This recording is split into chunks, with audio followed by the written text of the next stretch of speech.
educação. Tá certo. O Joel continua conosco, a Helena está aqui, coordenadora local. Uma assembleia aconteceu em São Miguel das Matas, mais uma, desta vez extraordinária, para naturalmente tratar de questões adquiridas legalmente, mas ainda não conquistadas, e que a PLB, infelizmente, o professor tem corrido atrás, quase sempre, porque o direito adquirido nem sempre é conquistado, né, Helena? Um abraço. Abraço, Magno. Boa tarde a todos. É isso. A gente está aqui tentando esclarecer as coisas, né? Então, por isso que requisitamos a presença de Joel Câmara, que é o consultor técnico, ele que tem assim uma experiência maior para poder dizer para a gente o que acontece. Então, e Joel veio atender o nosso pedido para mostrar para todo mundo como estão os números, né? Porque assim a gente pede ao secretário de Educação os documentos, ele se nega, não sei porquê. Então, resta a gente correr atrás e mostrar como é que estão as coisas com os recursos do Fundeb. Né? Essa carência, às vezes, não é só de documentos, às vezes até eles se ausentam, não se permitem dialogar, não é, Helena? Não se permitem. Então, ficou assim um pouco estreito o nosso relacionamento, não sei porquê, né? Deve ter sido por conta da política, né? Politicamente falando. Então, mas que isso não justifica nada, né? Porque cada um tem o seu direito, vota em quem quer, não é isso? Então, mas está sendo difícil o diálogo com eles. Mas ele tem que ver que os educadores precisam de esclarecimentos. Tá certo. Deixa eu voltar com o Joel. A gente sabe que, infelizmente, cidades pequenas, a questão do diálogo ela é pior com relação a algumas cidades maiores, por conta, talvez, até do próprio esclarecimento da população, do gestor, como você bem salientou, que quem ratifica esse gestor é a população. Nesse contato com cidades maiores e também com São Miguel das Matas, que é uma cidade que passa de 10 mil habitantes, cidade relativamente pequena, tem muita diferença? Olha, a diferença não está no tamanho da cidade, está na cabeça das pessoas. Tá? Porque quem mora em São Paulo é tanto o ser humano quanto quem mora em São Miguel das Matas. São pessoas. As dificuldades são as mesmas? As dificuldades, proporcionalmente, são as mesmas. O que nós precisamos é estabelecer a parceria. Na eleição, me parece que é a festa da democracia. Deveríamos estar felizes por ter condições de apresentar uma proposta, nos apresentar como uma condição para gerenciar as coisas, e ser feliz que tem outros também se apresentando, e ser feliz que as pessoas vão fazer a sua escolha. Isso não pode caracterizar uma inimizade, fechar as portas, porque as pessoas exerceu esta felicidade, esse bem maior do nosso ser humano, que é a liberdade de participar. Ferido, né? Aí eu acho que... Mas é compreensível, porque essas pessoas que têm ainda essa mentalidade, ainda essa mentalidade reside no século passado, ainda do tempo da escravidão, do tempo da exclusão social, de fazer ruptura, aqui é o meu, ali não é seu. Então ainda tem esse vestígio, esses requisitos ainda velho, cheio de teias de aranhas, que a gente vai aos poucos limpando com a luz da educação, com a luz da informação, com a luz da liberdade, com a luz dos novos dias, do século XXI. Isso a gente vai com tranquilidade, além da gente tirar os obstáculos para sairmos da escuridão, da ignorância, nós também estamos limpando com o espanador da educação, do ensino, essas teias velhas de aranha que ainda está fechando a vida das pessoas. E não é aqui em São Miguel, em todos os cantos, tudo quanto é canto tem isso, essas coisas ainda antigas. Tem vários lugares. Eu estou aqui particularizando uma situação, mesmo porque eu não conheço ninguém aqui. O secretário daqui, eu só vi, mas me parece duas ou três vezes. Conversei. Uma vez que fui palestrante no encontro de secretários municipais de educação, a convite da Undime, que é a União Nacional dos Dirigentes Municipais de Educação.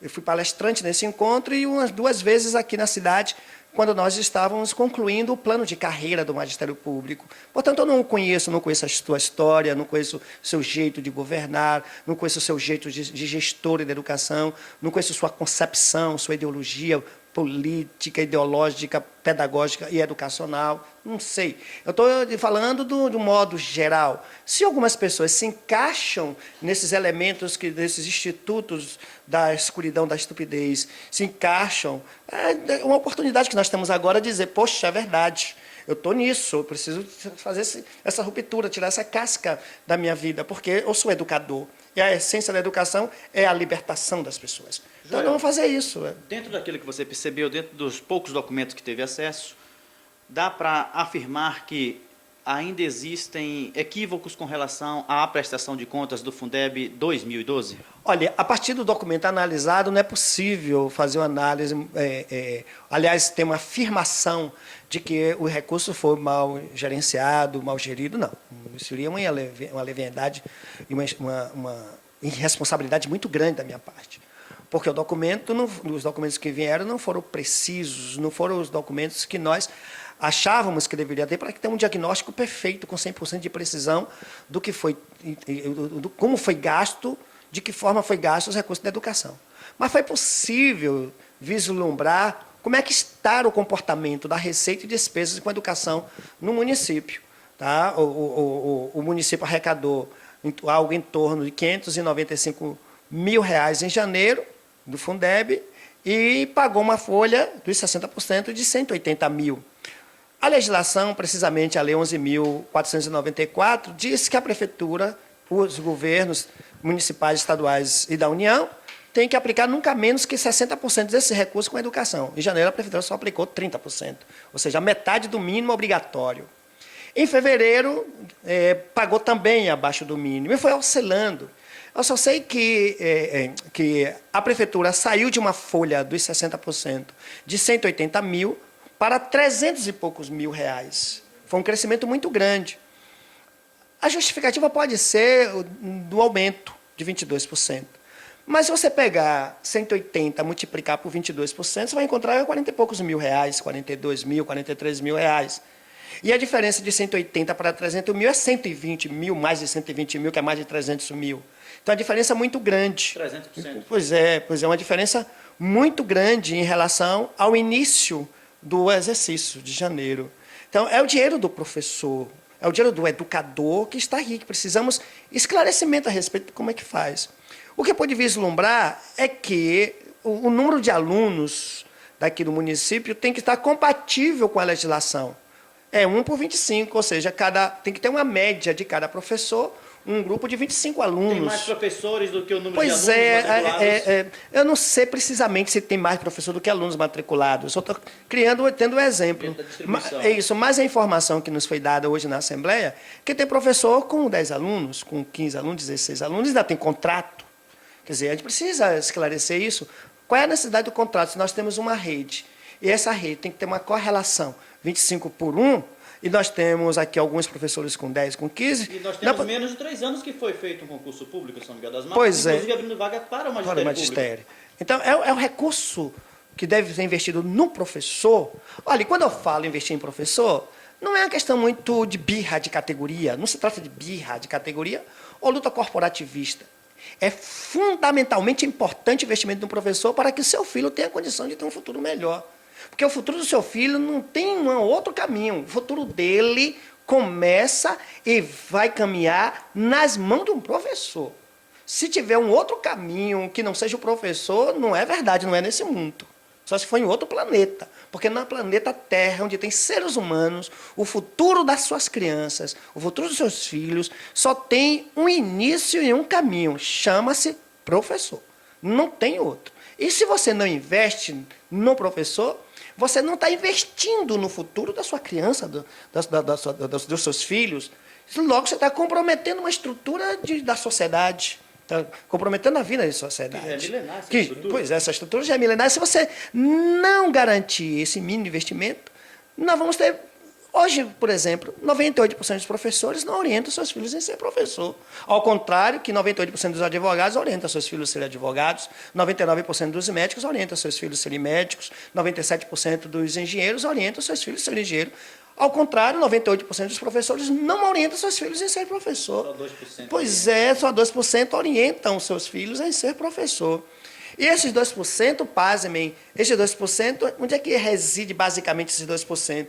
Esses 2% reside nas grandes escolas particulares. Tem escola particular que cobra uma mensalidade de 16 mil reais.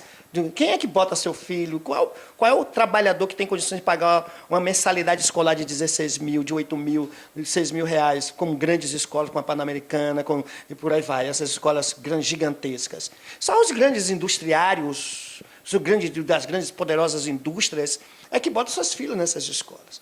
Então, os 2% dos professores que orientam seus filhos são os professores que dessas escolas que têm salários excelentes, porque um químico, um graduado em químico pela Universidade Federal da Bahia, não se arrisca em fazer um concurso em São Miguel das Matas.